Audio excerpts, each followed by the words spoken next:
Hello everyone, my name is Matt Scorpion and welcome back to This Week in Destiny. So, that is the day before the TWAB, day before the TWAB, the day before the raid race. So, on that note, there's going to be a few more details coming out about some stuff, so keep an eye out for some things.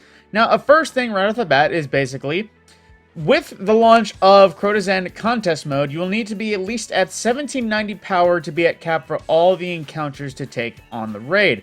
To give our server some breathing room, there will be no bounty or weapon crafting progress for combatant kills below boss tier within Kingsfall and Crota's End while contest mode is enabled. Basically what that means is that anything small is not going to contribute to leveling, just because with the amount of people that would be going for days first, or day one and world's first and everything, there's going to be a lot of people farming a lot of kills, so keep that in mind when you're going through it. Now, in addition, Necrochasm, if you don't know what that is basically an exotic arc auto rifle that was the original raid exotic from Crota, and it is coming back, and of course there is going to be some shortcuts to it. So with this, if you take Crota's End on during contest mode, players that acquire the Bottomless Pit quest from the raid vendor during the 48-hour contest mode period in Crota's End will have the quest automatically marked as complete and all rewards placed in your inventory immediately. This quest does not require any currencies. Rewards will include the Husk of the Pit, Eidolon Ally, Fully Masterwork, and Necrochasm. If you don't know, it's basically Stage 1, Stage 2, Stage 3. And then players will notice they can acquire Essence of Oversoul from completing raid triumphs, or raid encounters and triumphs. This is required to complete the Bottomless Pit quest if they didn't finish within the contest mode, as well as to complete the Weapons Catalyst objective for Necrochasm. During contest mode period, players who obtain the Weapon Catalyst will not be able to progress the objective on it, and will statistically show the objective progress at 20 out of 35 Essence of Oversoul collected, regardless if they collect any additional essences. After contest mode ends, all Essence of Oversoul that the player has acquired thus will still be respected, and the player may begin making progress on the Catalyst objective, continuing from the number they previously acquired. Players that acquire the Bottomless Pit quest after the 48-hour contest mode will have to complete the quest starting from the beginning to obtain the quest rewards.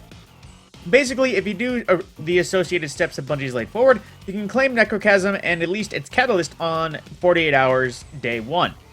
And of course, there is the Bungie rewards. Now, the raid ring, basically, you have to complete Crota's End by 9 AM on September 12th. So with the launch, you'll have essentially 2 weeks to complete the raid at any point, not on contest required, and you'll unlock the Crota's End ring as a Bungie reward, which is a very special kind of ode to this. And then as well, you have to complete it by November 28th to unlock the Crota's End raid pin, and the metal poster by Displate, you have to complete that by November 28th to earn access to it, which honestly looks just plain awesome. So much green.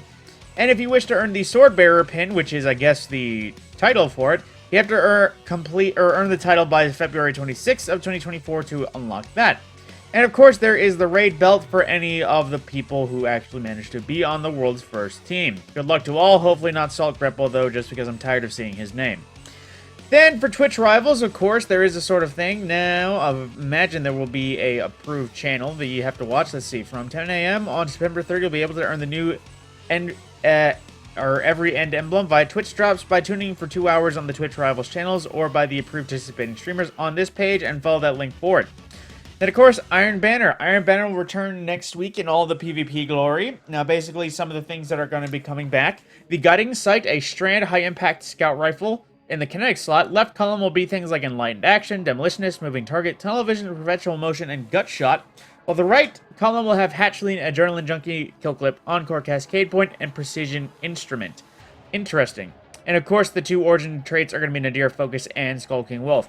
Now, as much as I like spicing things up with more origin traits, literally they're bringing back guns that didn't have any Foundry and just randomly throwing out the Foundry name on a bunch of things. Like, they weren't even Foundry weapons. Like, they were just generic guns, and now all of a sudden they're an Nadir. Same thing for Pointed Stag. That was a ritual gun, and now all of a sudden it's going to be a Cassoid gun? Bungie, as much as I know you're trying to spice things up, that doesn't make sense at all. Regardless, Pointed Stag is a arc precision bows. Left column will have things like No Distraction, Archer's Tempo, Pugilist, Slick Draw, Elemental Capacitor, and Slot Swap. While right column will have Vorpal Weapon, Eye of the Storm, Swashbuckler, Precision Instrument, Golden Tricord, and Dragonfly. So the original roles are there for Pointed Stag in case you just wanted the updated version. And of course, like it said, Skull King Wolf and the new Cassoid one. Now, in case you want the Iron Banner schedule as well, that is basically the dates that it will run. It'll be launching next week at Tuesday, and then about a month later, you will have Iron Banner Week 2, and about a month later from that, you'll have Iron Banner Week 3. Of course, Fortress, Control, and Fortress. Then, as well, Turtle Power. So, let's see. August of this year, we've been scouring the depths of Titan and seizing the deep. Bungie partnered with 5 content creators and their awesome communities to reach funds for Brazil's Project Tartarugas, which uses scientific research and to help the sea turtles live and thrive. The goal is to raise enough money and, of course, the 5 days to adopt 1 turtle through their Adopt a Turtle program, but our Guardians exceeded all expectations. They were able to adopt not 1, but 7 turtles. Introducing Kate 96, Kyle, Filamentosa, Azasescopola, Tia Diarina, Segura, and Forbas. Yay, turtles. And a big turtle hug thank you to the creators Kavako, the Vanguardian, Overson, Mahiro, and Legendario GG. Now, let's see. Cabbage Patch. And now a quick note from the engineering tease. During the early hours of Season of the Witch, many players temporarily experienced cabbage errors. We'd like to take a brief moment to walk with you the issue that was being done to prevent this. Basically, more ways that Bungie's preventing errors. Stasis. For our Stasis lovers out there, we have some things coming up regarding your Stasis abilities Season 23. Not only will the seasonal artifact feature Stasis perks about damn time, also be some Stasis ability changes coming, including Glacial Quake, Frost Pulse, Winter Shroud, Glacier Grenade, and more. We'll have an artifact and ability previews as more we get close to Season 23 as usual. And of course, the Prime Giving Update, more Twitch loot in case you have Twitch Prime. And then, of course, the Player Support Report, Origins Cringe Fail Sun Returns. This is basically the list of stuff that is going to be disabled. Now, if you want in for the contest mode, let me specify. This is a list of items that will disqualify you from earning contest mode number world's first. So below is a list of gear, items, and weapons that will be disabled from Crota's End Reprise world's first raid in contest mode. Traits and functionality of the following items will be nullified within the raid and with added additional negative impacts to power levels if equipped. Basically, some of these things have bugs and cheesings that are unfair for other people and or are overperforming in a very exploitative way. So, basically, if you're running any of these, you will not only be negatively impacted, but generally their buffs will not affect you at all. So if you're running pretty much anything on this list, be sure to unequip it or not use it, and then you'll, not have a negative time. And then the Luminous Void shader. An unintentional change was made to the Luminous Void shader with the last update. We're currently working to revert this change and return it to its previous appearance. Players should be aware that the shader as it is displayed will nearly come along and will no longer be active at the thing.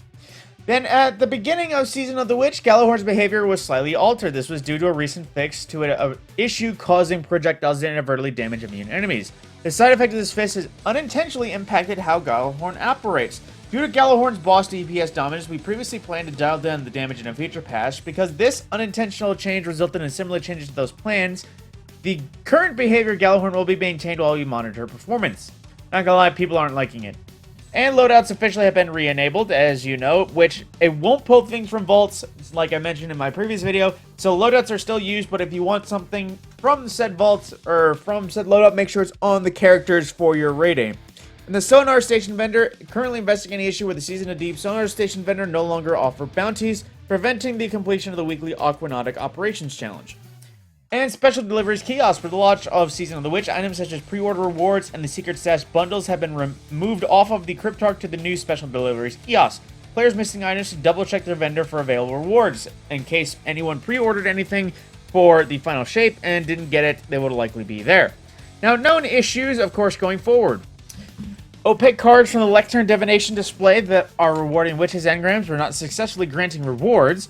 Vanguard Ops, Crucible, and Gambit players are awarding Pinnacle Legendary engrams instead of focusable exotic engrams. Shader previews are unavailable when previewing gear in focused or vendor-focused menus. The perk description for Astrocyte versus Exiliate Helm is inaccurate. The cooldowns for Tangled Generation are inconsistent across multiple sources. The Last Will and Testament quest can no longer be successfully completed. Hung Jury and Wendigo are currently unavailable for Legacy focusing on Zavala. Oh no. Explosive barrels ignore the damage reduction granted by the Weave Walk aspect. The Tessellation Exotic Fusion Rifle incorrectly applies blur to the screen when aiming down sight. The secondary energy ornament for the Armentarian Titan Exotic Chest Armor is missing a detail piece on its back. Craftable version of Dead Man's Tale does not display owned or available ornaments on inspection. The Booball Terang ornament, emblem, does not appear in collections and cannot be claimed. Swapping shaders or emotes while in a locked loadout activity will result in players being returned to orbit with an error. Oh no. The Photonic Vest Hunter chestplate is unavailable for armor synthesis. So on that note, then we get to basically the art and... Whoa, that's interesting looking. Eris devouring her son. That's creepy. But of course, art and things of the week. And I bid all good luck tomorrow on the raid race, except Salt Greppo. Let somebody else win it. I don't care if it's number 4 and it's a record. Just stop trying, please. It's getting annoying seeing your name over and over again. But aside from that point, I hope you all have a good raid race tomorrow. I will, of course, be streaming it at twitch.tv/TheMadScorpion. And I'll see you then.